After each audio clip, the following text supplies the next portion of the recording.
Is Joe Rogan's curiosity about the Bible genuine? If it is, I think that he finds himself in good company of skeptics who started to engage with the Bible and realized the Bible kind of engages back. So I'm glad you're with me. Let's get into it. In the beginning, there was nothing, and then God created the earth and the skies. And that's essentially what the Bible is trying to say. Because so much of what they're trying to say, if you're really paying attention, like it seems like it's kind of laid out. If in the beginning there was nothing, like they're talking about the Big Bang. Maybe they were right. It's incredible, but it makes sense. And maybe what we're getting at in the Bible is just the longest game of telephone of a true story. I think it is a scientific pursuit. I also think it's a philosophical pursuit, and I don't think the two are necessarily mutually exclusive. So as a person of science, what in science leads you to believe that God will create a miracle that changes human beings? Nothing in science leads me to believe that.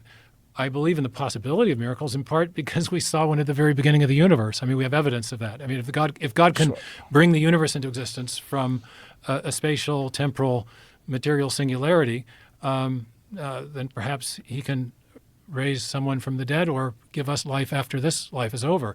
The power is certainly, there's nothing implausible about believing that. This is also important as they move from the conversation about intelligent design and how the evidence for God's existence into the question of like, can we trust Scripture? Because in a way, like the Bible is kind of another one of those miracles. Like it shouldn't really exist, and yet it does. And how you explain the existence of the Bible is really where people differ, but that's something that we should look long and hard into if we haven't yet. About believing that. My belief in a new creation, as it were, is based on the biblical witness that such a thing will happen, and my independent reasons for believing the Bible. So I wouldn't make a scientific case for that. How does the Bible describe it?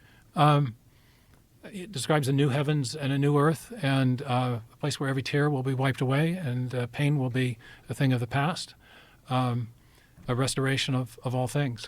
How do you reconcile with the reality that the Bible was written down, at least, by human beings, and that human beings are generally unreliable? Well, and here's what's interesting, too, is if you take the converse position, it's like, okay, so Stephen Meyer is a Christian, and he's saying there's this hope that Christians have, there's this belief that Christians have, that people can be transformed and to be made new and to be transformed into the people they were always meant to be. And if that's not the case, then what you're left with is there is no hope for any genuine transformation. But in the midst of that, Joe's question is really poignant because people are not perfect. People are fallible. And so you can see how this conversation is intertwined with essentially what comes into our mind when we think about God will determine how we answer these questions, not only about historical reliability of the Bible or the nature of humanity, but how those two things kind of work together, or how we can kind of reconcile those two things happening. At least in terms of 100% accuracy, and also inclined to manipulate each other, especially when they're in control of large groups of people, and also inclined to appease the instincts and the desires and needs of their followers. So they create texts that resonate with the people and develop a philosophy that resonates with the people. And if they say that it comes from God itself, who, especially if it resonates, especially if it makes sense, and maybe perhaps it is in some way from God because it is coming from this divine inspiration. But how do we know? When something's written down, and also we're translating it, right? We're translating it from Aramaic, from ancient Hebrew, and it goes into Latin and Greek, and there's a lot going on there, and then eventually to English, and there's a lot of room for interpretation. Well, if you want to go back and listen to that, because I really think that if you're curious about Joe Rogan's sort of spiritual journey that he's on, I hear a lot in this question, and you could even look at his body language to some degree. Now, they're like 2 hours into this podcast, so they've been talking for a long time, but he's just sitting there, and he's kind of like going through this challenge that he has of like, it's almost like, and I don't want to put words in his mouth, but maybe I'm speaking from my own experience, but it's almost like there's something out there, right? But I don't want to be duped into this Bible, because I've heard a lot of negative things about this Bible. And yet, at least for me, when I started reading it, and I didn't grow up in the church, I didn't hear anything about Jesus until I was in my teens. When I started reading it, that's when things changed for me.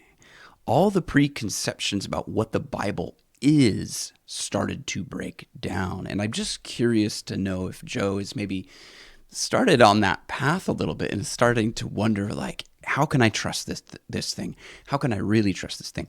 Maybe he's just skeptical. Maybe he just really is. And I certainly hear some of that in his voice, and he has right to be skeptical. I think that's not a bad approach.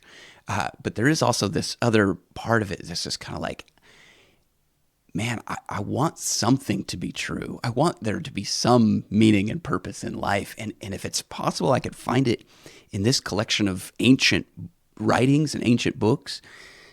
I might be interested in it as long as I'm not getting duped into as long as I'm not being manipulated by a set of documents that claim to be something that they're not. I think that's really kind of, at least for me, to where I go with this. Let me give a general answer and then come back to the specific challenge, okay? Maybe even a caveat first. The books that I've written have been advancing the theory of intelligent design. The first was Signatures in the Cell about the origin of life. Second was about the question of the origin of the first animals, called Darwin's Doubt. The third was about the worldview implications of the theory of intelligent design. I happen to be a believing biblical Christian. I believe the Bible's witness. I just need to say that not all proponents of intelligent design hold my viewpoint about religious matters, and it'd be unfair to them for me to answer the question without making that proviso, because I'm also here representing those books and those arguments. So, I understand. Yeah, so I just want to, we actually have some agnostic proponents of intelligent design, and even an atheistic philosopher who's inclined towards thinking there must be some intelligent design. So, I will say this is one of those places where I really think Joe, I wish Michael Heiser was still alive. I wish Joe would invite John Lennox on or something. I think Stephen Meyer does a great job. And again, they're 2 hours into like a 3-hour conversation.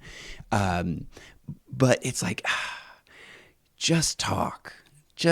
Like, I guess on one level, I respect the fact that he's kind of saying, look, I am speaking for the organization. In some ways, anytime I'm publicly speaking, I'm speaking for an organization that I belong to. But I think that Joe is just interested in dialogue. I think that a lot of people are just interested in dialogue, having good conversation and getting to know what people think without the kind of caveats of like, well, my certain group, this, that, and the other. And I get it. You're on a huge platform. You're like, I don't want to speak for everybody. But is there somebody in Joe's life? And I think back to the Adam Curry episode that he did. It was just two friends talking, and I think that was moving for Joe. I really do. I think that was moving, and I did a whole episode on that if you want to check that one out. But and then secondly, your question about motivation. Your question embedded an interesting insight about motivation, that we have confirmation bias, we have all these these things. And in this basic discussion about God between, say, the new atheists who aren't so new anymore and people more on our side of the worldview divide, there's a tendency to point fingers about motivations. Oh, you religious people believe this stuff because it gives you comfort. And the religious argument to the atheists is, oh, you atheist materialists, you disbelieve because it gives you moral freedom and you don't have to be accountable to a moral judge. And I think in each person there's that push-pull. There's motivations to believe, there's motivations not to believe. And one of the benefits of philosophical training is the attempt, at least, to extricate debates from those motivations. That's they're essentially ad hominem arguments, and we try to avoid those as much as possible on both sides. I think this is really good. I think there's a lot of wisdom in this. I do think that you should just be aware of your presuppositions as well. It's like, I'm going into this fully aware of my own bias, and And because I'm aware of my own bias, hopefully I can see where that bias might be misleading me. So I actually really appreciate this. It's impossible to suspend all personal judgment, and you have to get in there, and you have to get in there on a personal level sometimes. But I think that his point is very true. A lot of people from kind of the religious side of things might look at a skeptic and say, well, you just don't want to believe because of X, Y, and Z. And ultimately that just doesn't create good dialogue. So we have to be able to create better dialogue by giving people maybe the benefit of the doubt. I don't know. What do you think? So that's why I've developed the case for God in the last book based on key evidences that are public and commonly accepted across the worldview division. The universe had a beginning. It was finely tuned from the beginning, and there is information and an information processing system in even the simplest living cells. Those three key pieces of evidence, I think, support a robust case for God as an inference to the best explanation. It's interesting because Gary Habermas has done basically the same thing with the resurrection of Jesus. He's taking the sort of a cumulative case of evidence that is accepted by Christians, non-Christians, skeptics, critics, and all kinds of stuff, and just saying, based off of this evidence, could we also infer that the resurrection of Jesus really did happen? Now, so I tend to take an evidentialist and philosophical approach to the kinds of questions you're asking, including the question about why believe the other parts of the Bible, not just about the creation of the universe, but about the historical witness of Jesus Christ, or the Exodus, or things like that. And there I would say my general answer is that I have a strong avocational interest in the historicity of the Bible as one can test it based on external sources of historical evidence from documentary historical sources and archaeological sources. So just a quick thumbnail, and in a way I'd prefer not to go too deeply into this because I'd rather talk about the ID and the God stuff. And I have Jewish colleagues, Muslim colleagues, agnostic, non-religious theists who all agree with me about the scientific evidence and what it points to, and then we have different discussions about the religious I want to know your thought process. Okay, so my thought process. All right. And sorry, I'm interrupting his thought process, but to make a point of, he says, I would rather not go too deep into this. What do you think about that? I mean, he's a Christian person. He's a biblical theist. And whether you're a Christian or not, I mean, I'm glad you're here. I do this podcast to create conversation, and I hope that I find people that don't agree with me. So, I always welcome the conversation. And even if you disagree, let's just do it in a polite and constructive way. Why would a biblical Christian, given the opportunity, not want to go into his reasoning for believing in Scripture? Now, I think he gets a little bit trapped. He's gone through this whole intelligent design thing, and so he's in the philosophical sphere, let's say, and then Joe poses this question to him of like, well, why do you believe the Bible? And it's like, well, okay, having the philosophical mindset, it's like, well, historical reliability and documentary evidence and all these little and kind of what he launches into seems a little bit dry. And I think this is where the resurrection of Jesus really comes in for me. I don't necessarily, you can argue for the historical reliability of the Bible based off of historical and documentary evidence. You can do that if you want to. It's really interesting. It's really fascinating. Because the Bible is the most historically reliable book. We have our collection of books, that we have a collection of ancient texts. And or you could just point to the resurrection of Jesus. You say, well, I believe in the historical reliability of the Bible because it seems like everything in the Bible is pointing to the life, death, and resurrection of Jesus. And as I look at the life, death, and resurrection of Jesus, I'm looking at a historical fact that the Bible accurately records. And because the Bible accurately recorded this crazy thing that nobody should have really understood, I think it's also recording all these other things, maybe in a way that we wouldn't even see them if not for God's revelation. And so we sort of start with the resurrection of Jesus, and then we build a case for Scripture on top of that, but we never leave the person of Jesus. I think that that's an important thing when people ask, why do I believe in the Bible? I believe in the Bible because I encountered the living Christ. And then I spent the rest of my life since then trying to understand what it was that I encountered. And so, and again, all credit to Stephen Meyer. The guy is a brilliant thinker, and I have a lot of respect for him. And he's 2 hours into a podcast, and so I'm not trying to be like Monday morning quarterbacking him. But I think we do get sucked into this, and it's sort of an inheritance that we have from the scientific revolution or modernism or rationalism, that we then have to point to all the evidence for the Bible. And there's a lot of evidence for the Bible's historicity or the historical reliability of the Bible, but we could just also point to Jesus and say, it looks like this thing happened. And if you say that the resurrection of Jesus didn't happen, good luck explaining the rest of history. I just don't think, I think you're going to come into, you're going to have some challenges to understand why we are where we are. And you're also going to you're going to struggle to explain why we behave the way we behave. So, crucial event in, for example, the New Testament is the trial and death of Jesus of Nazareth and subsequent resurrection. Okay, maybe I should have listened closer to this podcast.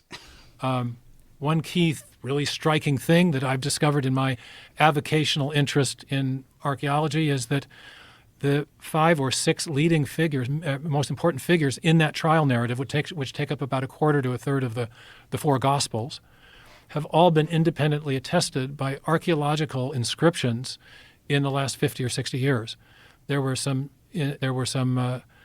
construction workers working in Caesarea Maritima in Israel in 1960-ish, turned over a big slab of rock, and on the back was an inscription from Pontius Pilate listing himself as the governor of Judea with a tribute to Tiberius Caesar. Significant because in the Gospels, the ministry of Jesus is reported to have occurred when Tiberius was the Roman emperor, Pilate was the governor, and we know all about, in the trial, the key role that Pilate played. Recently, and what year was this attributed to? Well, it's attributed to the period of time in which Tiberius was emperor, the time mentioned in the New Testament as to when Jesus did his thing. And you have recently in Jerusalem, under the traditional site of the high priest, was discovered a stone ossuary bearing the name of Caiaphas and Caiaphas ben Joseph on 2 sides of an ornately decorated ossuary containing the bones of someone who was reburied by this practice that the Jews undertook during that unique period of time from about 20 BC to the destruction of the temple. Sorry, the when Jesus did his thing bit kind of got me there. Essentially, there are secondary sources. There are sources outside the Bible that verify what the Bible is telling us. And it's important to also to know that these sources are antithetical to some degree. They're not sympathetic to the cause of Christ. They're not sympathetic to the Christian church. These are Roman or Jewish. Both of those groups really didn't like the ministry of Jesus. They really didn't like the early church. And yet here we have dual attestation, these other people attesting to the things that the Bible actually recorded. And when you have enemies verifying your account, then that actually lends a lot more weight than, somebody who is an ally of your cause trying to say, oh yeah, that thing certainly did happen. It's like, no, these were people who didn't want the Christian church to start. And yet here we have verification. So you have these multiple lines of external corroboration for this really important account. And then you have external sources like Josephus and Tacitus. So there's a weight of external corroborating evidence supporting the historicity of these narratives. And that gives you, I think, a good reason to take the narrative seriously and to evaluate their other claims. It's, in fact, a level of corroboration that I think is almost unprecedented for any document that old. I think it is. And again, I said it, but I'll say it again. The Bible is the most historically accurate collection of ancient texts that we have.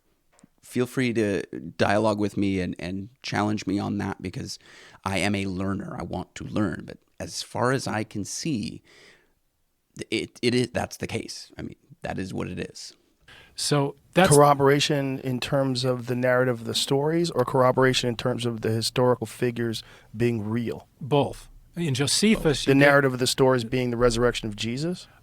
reports of same. You find reports of there's two different texts of Josephus, one that was likely doctored by medieval Christians that historians rightly regard as too affirmative in his expression of belief in Jesus of Nazareth, and one that came to us through the Arabic world, where the Josephus text is much more credible, where he records the basic facts of the life and death of Jesus of Nazareth, including being crucified under Pontius Pilate. And then that there were reports that he had appeared to many after being resurrected. So, in the point that Stephen is making, that Joe is kind of he's not pushing on, but he's looking for more clarification on, is that if the Bible accurately recorded this thing that we see as a historical fact, then we should be able to trust it on the miracles that have happened, the resurrection of Jesus and stuff like that. So if the author who is writing the passage that we're looking at was correct and accurate in their description of historical events that are verified, then we can then take that and say, well, they must have been writing truthfully and accurately when it comes to this miracle. Now, the question then is, what kind of evidence are you looking for? If you're genuinely curious about these things, it would be dishonest to think otherwise. Like, it would be dishonest to say, well, yeah, I'm okay with the historical facts that this person wrote down because they can be verified, but I'm not okay with when they start talking about miracles. That's showing that there's something else going on in your pursuit of truth, let's say. There's a whole Right, but there's reports of Bigfoot. Well, right, but we have. You know, I mean, love human your. being, I love your. particularly back then. Yeah. Where there's no real access to universal information like the internet. There's no real. There's no libraries. Like, where are you getting all your information from? Right. So, Joe, what are you saying? You don't believe in Bigfoot? I mean, come on, man. This is the Joe Rogan podcast. Of course you believe in Bigfoot. One of the best formats in all of Talk Anything, because you have these long-form discussions. But I think even this format will not lend itself to being able to wrestle the question of the historical real. I don't think we're going to wrestle it. I just want to know why you. Right. So I think there are three great scholars who have addressed the question of whether or not actually four. One is Wolfhart Pannenberg, the great German theologian, historian. One is William Lane Craig. One is N.T. Wright with his magisterial tome, The Resurrection of the Son of God. And the other is Gary Habermas. And there are numerous questions that come up in evaluating all this different type of historical testimony regarding that seminal event, if true, in human history. Right. What are the chances that Joe invites one of those four on? Now, if he does, who are you voting for? I know a lot of people want William Lane Craig to go on. Maybe Habermas would be a good one, but I still think John Lennox would be the funnest podcast to have. And I've done a deep dive on that stuff, and I'm convinced that the resurrection of Jesus Christ happened as a real event in history. Because people said it did. Well, because of the various forms of testimony that we have, the historical evidence we have coming down to us from this day. Now, I may be wrong in that. I'm not, as a scholar, arguing on that about that myself. But it is your personal belief. But it is my personal belief, and I would tell you I have reasons to believe that are well considered, and they are reasons not of subjective experience or subjective experience alone, but the reasons that are derived from having examined very detailed historical analyses of the relevant data.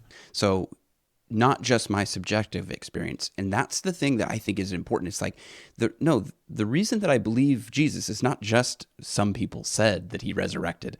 I have had encounters with the resurrected Jesus. I have come into contact with the person of God through the resurrection. And I know that sounds weird, but it's like the experience of a person's encounter with Jesus corresponds to also the historical evidence. Where else do you have something like this? Where else do you have people making this claim?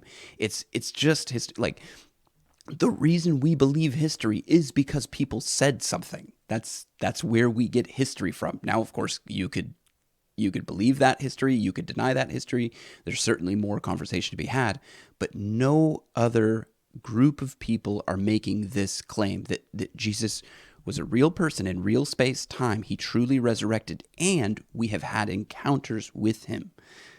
So it's a personal, right now, verification of a historical event that is also verified by other accounts that are historical. Not sure I unpacked that quite as well as maybe we should, so let me know in the comments. That's probably as far as we could take something in a discussion like this, but I do affirm that belief in such an extraordinary event should be well grounded in historical evidence and not something that we just believe because we want it to be true. Well, is it historical evidence or is it historical statements of people who were discussing a thing that may or may not have happened that might have been legend? That is historical evidence, right? That is where we get a historical evidence. Well, much historical evidence is also historical statement. It's testimony, Sure. eyewitness or otherwise. Right, but this is an extraordinary event, right? Right. You're talking about a resurrection of a person who died and came back and was the Son of God. This is a big claim. Yeah, it is a big claim. What historians must do is evaluate the reliability of historical testimony if what's coming is historical testimony. Mm-hmm.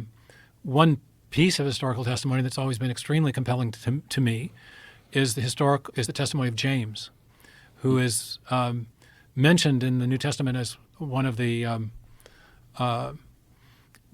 witnesses to whom Jesus appeared after the alleged resurrection event.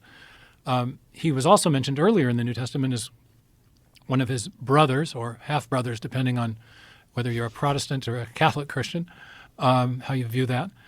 But he was mentioned as one of his own family members who did not accept his crazy messianic claims, and he did not believe in him.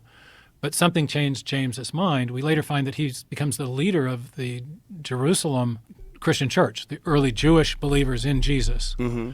And we also then know from Josephus that James was stoned to death, martyred for his witness to the resurrection. That is something that people do have to deal with. Now, I think this comes up again in the podcast, but yes, people will die for their beliefs. People will die for the things that they believe in, even if those beliefs happen to be false. Okay, so you can come up with your own example. I won't give you one here on the internet because, fraught with danger. But people will die for their beliefs, even if their beliefs turn out to be false. But people won't die for something they know to be false. So if James and John and Peter and later Paul and if these early church leaders made all this up and they knew it was a lie, what then do we do for the fact that they were all martyred? And before they were martyred, they suffered greatly for their belief. People don't suffer and die for things that they know to be lies. If they were the ones making it up, they had an encounter with the resurrected Jesus. That is the best explanation. And Habermas goes into that in good detail in his book. I think it's just called The Resurrection of Jesus, or The Case for the Resurrection of Jesus, or something like that. There's a kind of very simple argument, but it goes back to one of the early Christian writers, Eusebius, saying that people will lie to get out of trouble. They do it all the time. We see it in our politics. But people don't lie to get into trouble. We're just assuming that they would let him lie or do anything to get out of trouble. There were many early Christians who died claiming to have seen the resurrected Jesus. But in the case of James, we know that he expressed that testimony and we know it from an external to the Bible source, namely Josephus. What do you think of? So I think this is an example of, okay, here's an historical claim. How can we evaluate the reliability of that witness? People will give their lives for an abstract philosophy that they believe to be true. People do not give their lives for a factual claim that they know to be false. That's lying to get into trouble. Yeah, and I guess I did need to sort of. I haven't listened to this podcast in a while. I just knew that they talked about the Bible at the end of it, and so I am kind of anticipating some of Stephen's stuff here. So hopefully that's redundancy isn't annoying. I hadn't.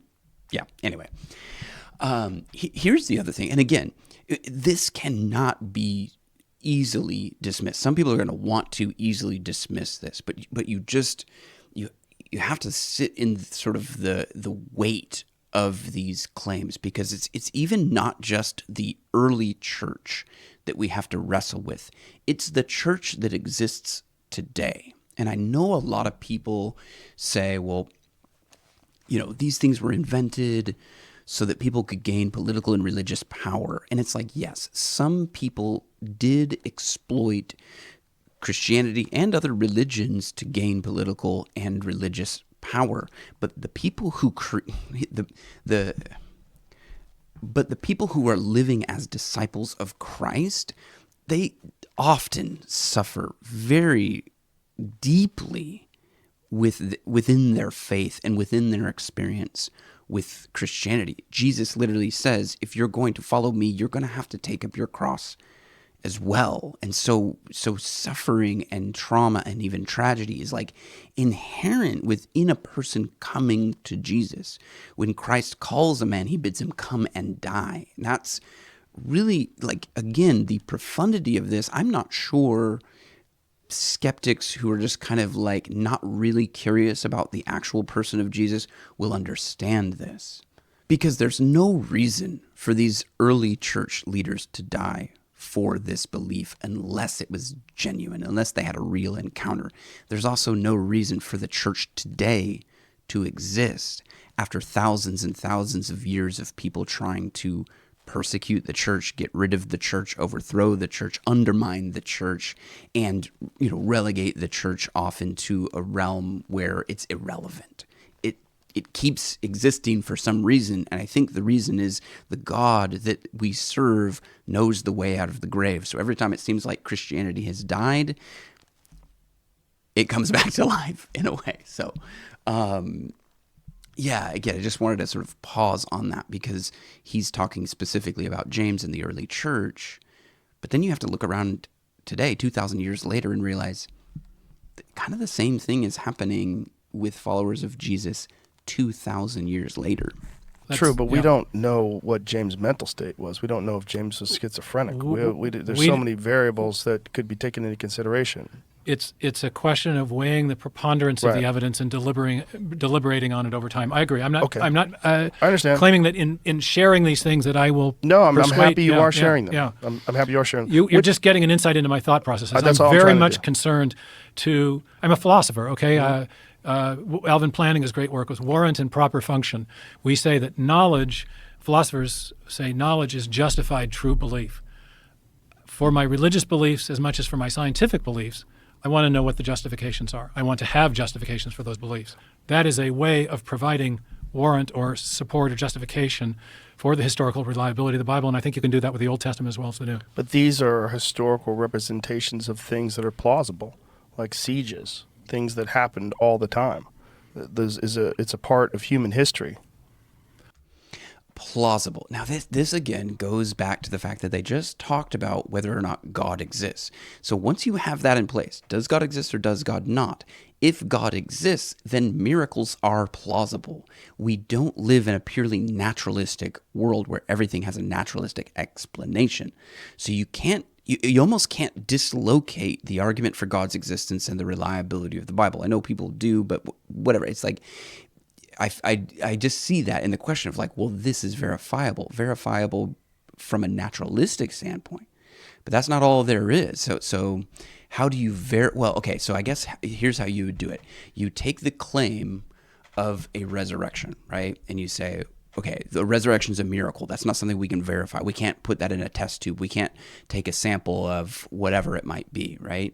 But what we can do is look at the story before the resurrection, look at the story after the resurrection, and then ask yourself, what is the best explanation for Jesus leading up to his death, and then the disciples after his death? And the best explanation Habermas and William Lane Craig and others would put forth is that God did a miracle.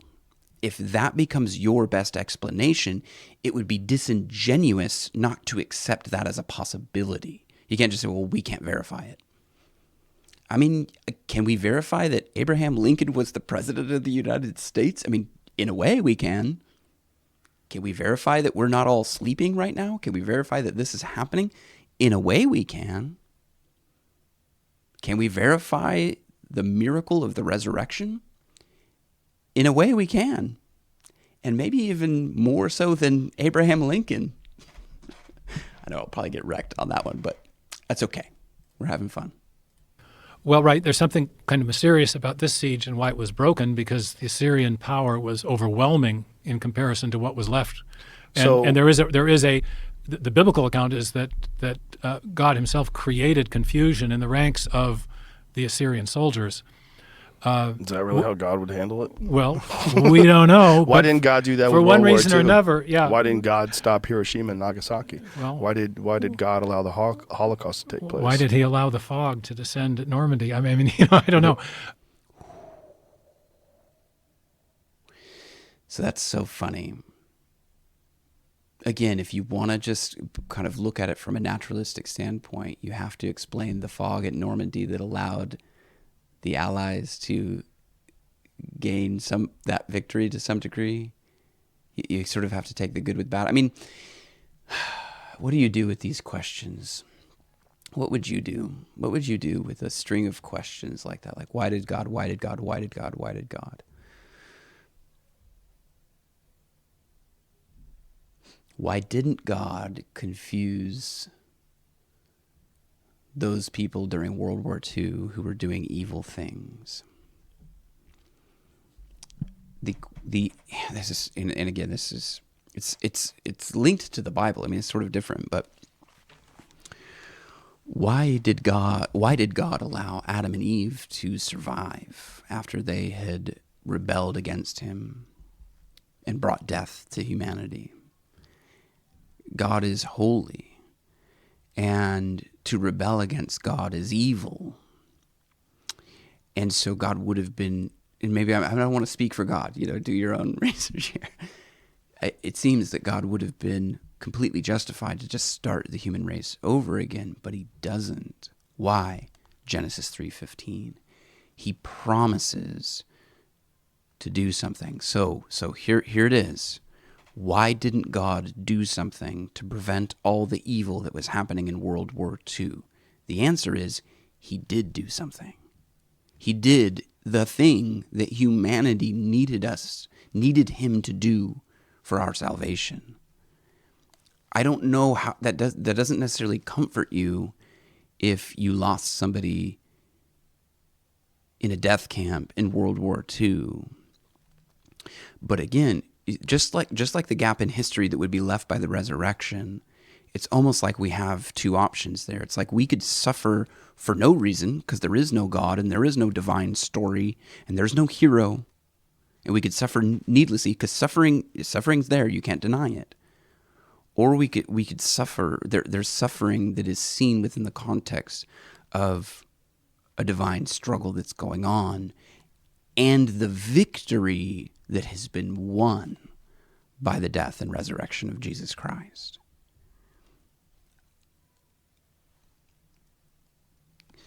In the end, why did God allow whatever bad thing is a question of why doesn't God do something, which is a question that completely overlooks the fact that he did exactly what humanity needed. We needed him to do that, and he paid with his life to accomplish it.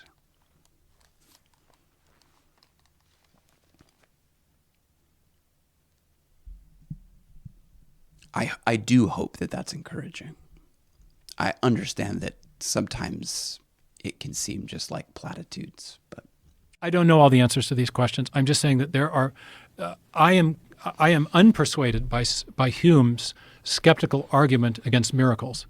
I think it's a very weak philosophical argument against the possibility of miracles. He says miracles violate the laws of nature. The laws of nature cannot be violated. Therefore, miracles are impossible. But yet the Big Bang's a miracle. Whether the Big Bang's a miracle, or I don't think a miracle is actually a violation of the laws of nature. Maybe the word miracle is a bad word. An extraordinary event. Yeah. Well, an extraordinary, unique event. A completely novel event. If God exists, then miracles are possible because miracles are nothing more than an act of God. I don't think this is a fun philosophical point, though, to share. I don't think a miracle is a violation of the law of the laws of nature, because all the laws of physics have a ceteris paribus clause, other things being equal, which includes no interfering conditions from an outside agent. But if an outside agent disrupts the system, I'm going to get a completely unexpected event. Okay. But the law of momentum exchange was not violated. Right. A new set of events was fed into the matrix of natural law, into the regular system of cause and effect. And that can be considered a miracle. That's what a miracle is in the Bible. It's an act of God. In the Exodus miracle, it says, and the Lord caused an east wind to blow. It represents God as an actor within the matrix of natural law, which he otherwise sustains and upholds. So I think for that and other reasons, I think Hume's argument against miracles, his in-principle argument, fails, which means that we have to be open to evaluating claims of the miraculous on the basis of the evidence that pertains to them. Most of them may be bunk, but there is a consistent pattern of corroboration of biblical witness where we can check the biblical witness, the historical reliability, that I think means that we ought to be open to evaluating those more extraordinary events as possibly true as well. And that was my reference to the scholars who have done the deep dive on the case of pro and con about the resurrection. So as a Christian and as... Or extraordinary, there is a consistent pattern of corroboration of biblical witness where we can check the biblical witness, the historical reliability, that I think means that we ought to be open to evaluating those more extraordinary events as possibly true as well. Well, and I think that here, something that he said is really key, is that God is an actor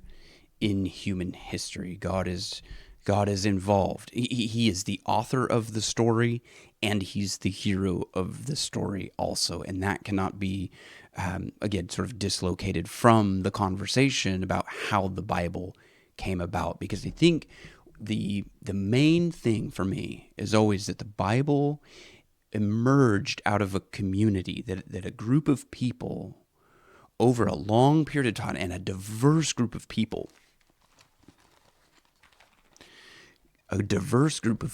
came to recognize the authority of these ancient texts.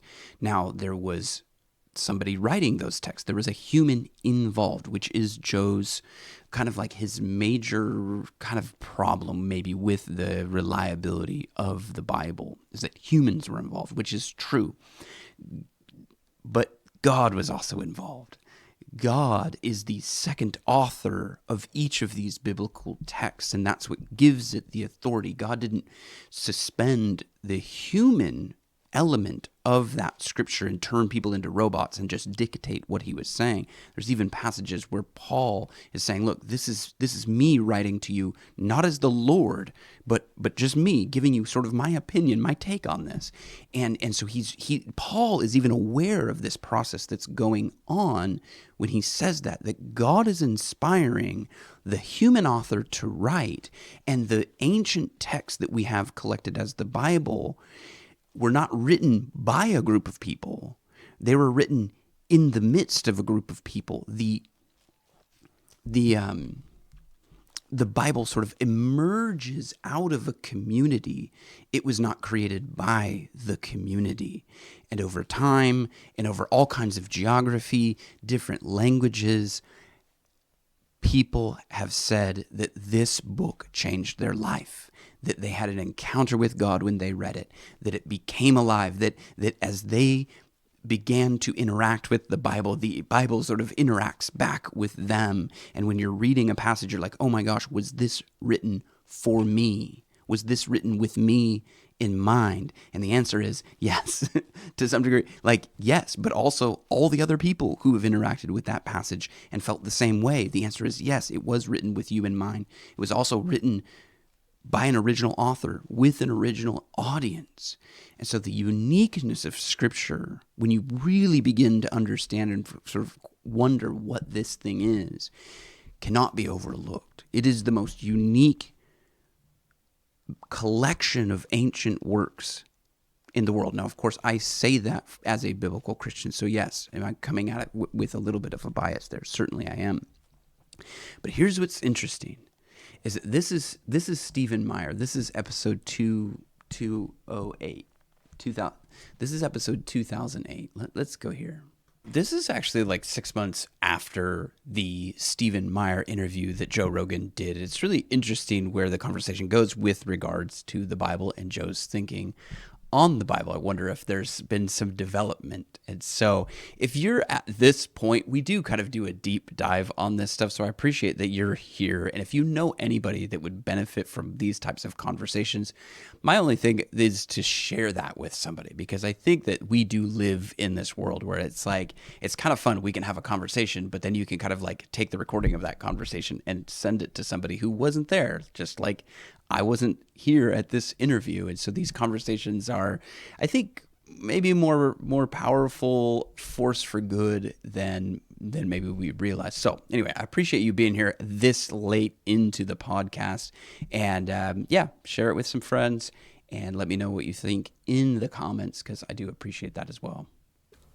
We could be off 0.0002% on our theories of life and how this universe was formed.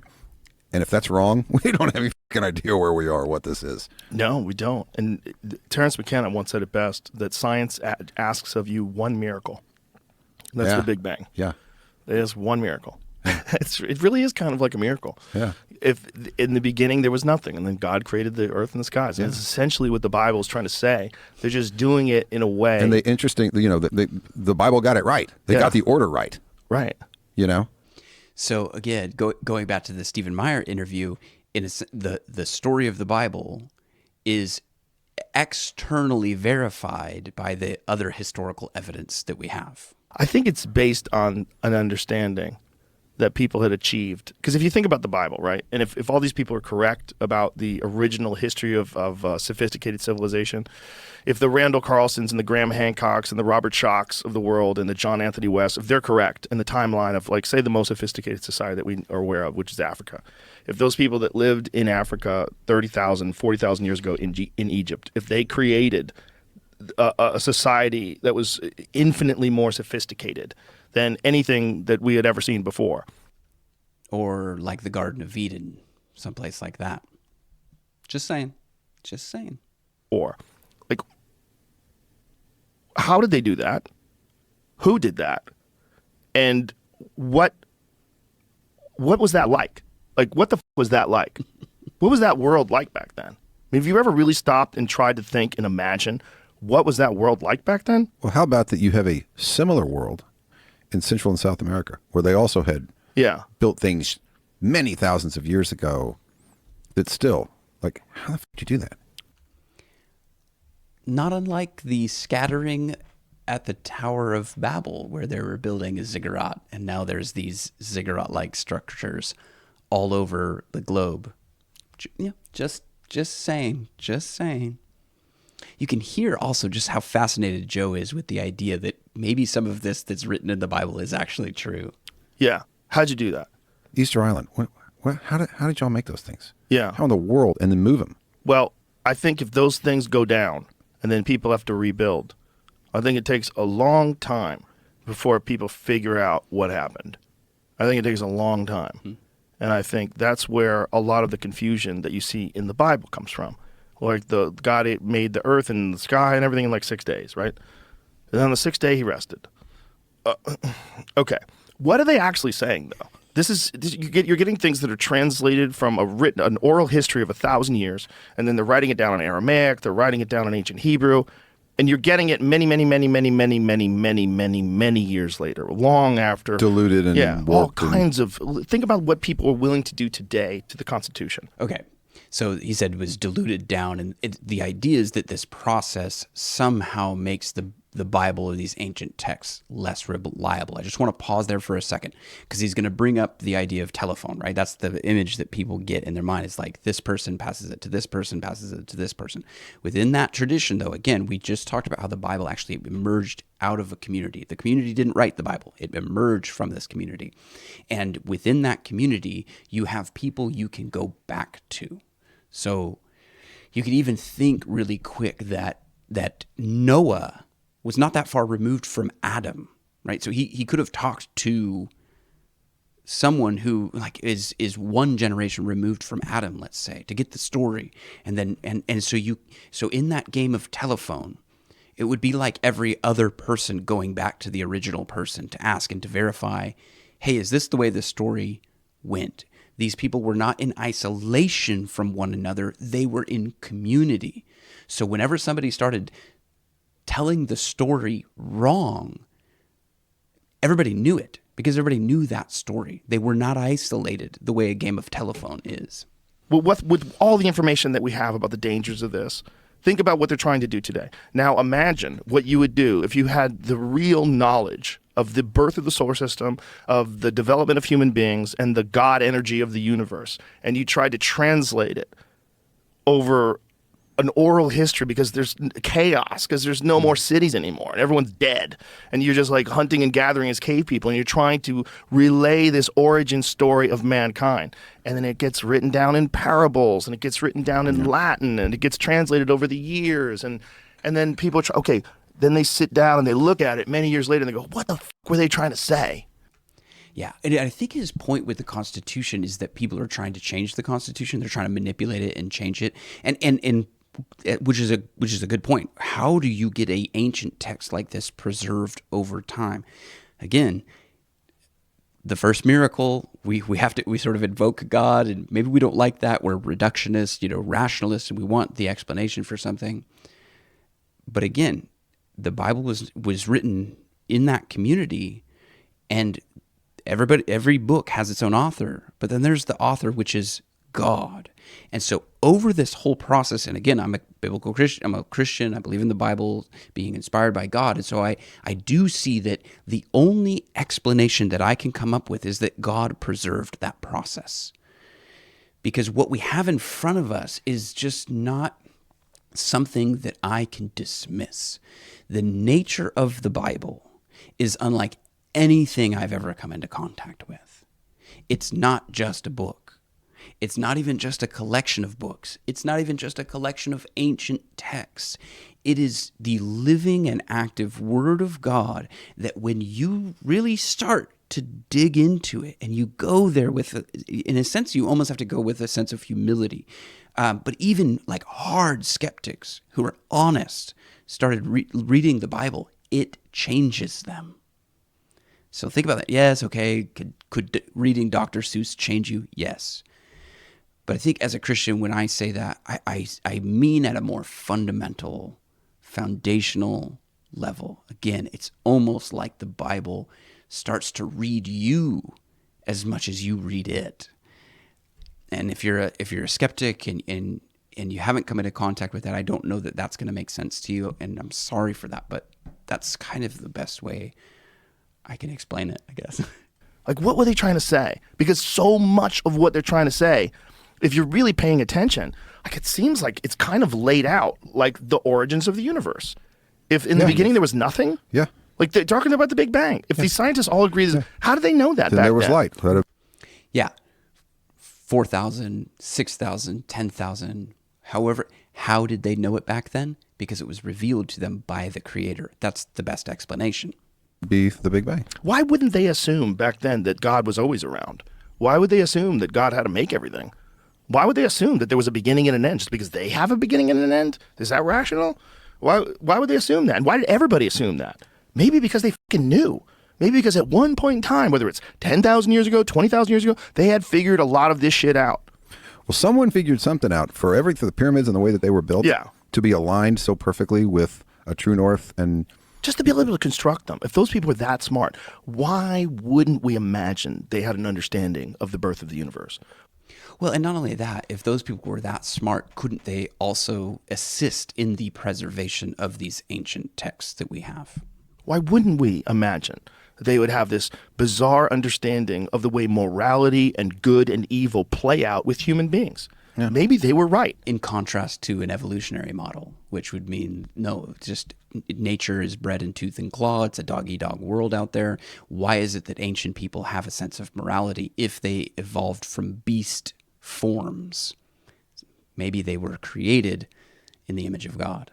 Maybe they were right, but it all just got up over the thousands of years after asteroid impacts and thousands of years of the destruction of the advanced civilizations and the world going back into chaos and then slowly rebuilding. And you're rebuilding with these ancient texts that you find in clay pots in Qumran. And you ever seen when they translate like the Dead Sea Scrolls and they lay them out and they have to try to figure out which pieces go with which scroll, and they do it based on DNA. All this DNA is from this cow, so let's take this scroll from this cow skin and put it together and try to read what the they said. It's incredible. But it makes sense. It makes sense if you buy into the idea that there's been a restart of civilization. And then you go back and say, okay, what is the history of the Bible? Like, how old is it? What's the oldest version? Like, what's the oldest version of the stories? Version. Like, yeah, who knows? Right, who knows? Version. Right. What was the original? Like, you're playing a game of Telegram, right, or telephone with over 1,000 years. Yeah. Okay. Again, not quite a game of telephone, but also I just want to say, you see how fired up Joe Rogan is about the Bible. That is saying something. I listened to the guy's podcast. I love the podcast. I love how conversational it is. You feel like you get to know these people. And over time, you're like, something is definitely cooking in Joe Rogan's life right now. I don't know what it is. I don't want to assume what it is, but with who knows how many people.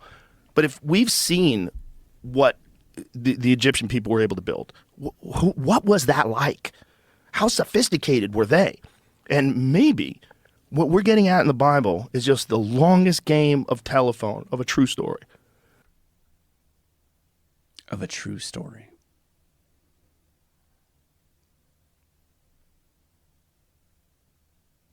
Something's going on, man. Something's going on in the lives of people who begin to interact with the Bible from an honest curiosity. It starts to work on you. It's just all kind of gumbled up in stories, and God's testing you, and all this thing about, God telling this guy to kill his kid. It's just a little screwed up, but it's showing you that there are evil forces at play, and there are temptations. And you must resist those. Yes. in a story that you can understand. Exactly, and that's but at the why heart of it, there's 7 some days, truth to it. Because at the heart of it, there's some truth to it. That's what I know Taylor kind of talks over him there for a second here, just for posterity. Here it is. Exactly, and but that's at the why heart of 7 it, there's days, some truth to it. Because at the heart of it, there's some truth to it. Okay, so here's the next step in the process, and this would be for Joe, and this is really for anybody who is approaching Scripture and is genuinely curious about what it is and what it's saying. You come to these places in Scripture where it's going to challenge you. He references the story of Abraham and the sacrifice of Isaac. And it's going to challenge you, and then you have a question, and this is the next step. Is the story screwed up, or am I? Or is it that I have something in my understanding that needs correcting? And that's the change. That's the tipping point for most people, because the story of Abraham and Isaac is foretelling of the sacrifice of Jesus. It's not a messed up story. It's there for a very specific reason, but I don't see it if I'm messed up. If I'm the messed up one, Scripture is going to reveal that to me. That is its nature. And I don't know how else you explain that other than God inspired people to write it. God preserved the entire process so that we could inherit His revelation. He created this world just like the beginning of Joe And Stephen's conversation was about God as a creator. He is the creator of this world. He is the author of Scripture, and he is a character in that story. He's the hero of that story. He's not removed from the process. He is intimately acquainted with this whole process. That is the only explanation that I have for why the Bible is what it is, and the true nature of the Bible, and why it begins to confront us this way. So, love this conversation. Love kind of where Joe Rogan is going. Hopefully I edited out all the cuss words and stuff like that, but I just really loved this interview with Taylor Sheridan at the end here again.